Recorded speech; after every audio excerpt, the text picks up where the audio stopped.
And it's important for Christians in the United States to ask questions about, hey, what are we doing about Palestinian Christians? Because Palestinian Christians are also being bombed.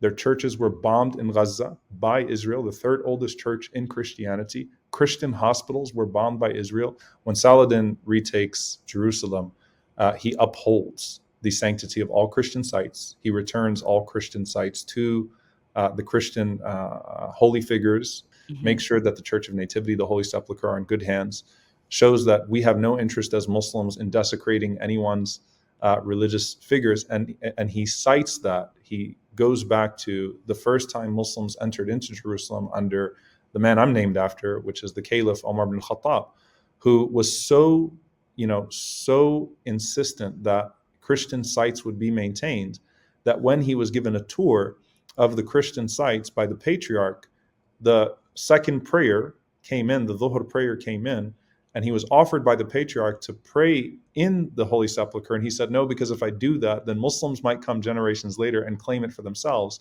So I'm going to walk out and I'm going to go pray outside. So he prayed about 200 feet away, and lo and behold, after he died, Muslims came generations later and built the Mosque of Omar in the place that he prayed when he entered into 200 feet Jerusalem. away. Yeah, so he saw it coming, right? He saw it Yeah. coming. Muslims will claim this as their own if I pray here. So let's leave this to the Christians. And I think that story of a Muslim Palestinian family that holds the keys to the Holy Sepulchre, you're talking about for 1,000 years. Do you know how hard it is for a tradition like that to last for Yeah. 1,000 years without incident? What does that tell you about the way that the people of that land have been able to dwell with one another in peace for generation after generation after generation after generation? The biggest lie, or of the biggest lies, I think the biggest lie was a land without a people for a people without a land, because there were a lot of people that were there that were kicked out of their homes in the original Nakba. But of the biggest lies is that, look, Palestinians, Arabs are savages. They don't know how to dwell in peace with one another. They will massacre all of the Christians and all of the Jews. If Muslims are given power, this is what's going to happen there. And that's really, at the heart of anti-Muslim bigotry, right? They can't be trusted because they're nurtured in a regressive ideology. But hey, we have a history. We have a history of religious communities that have dwelled, Muslims, Christians, and Jews.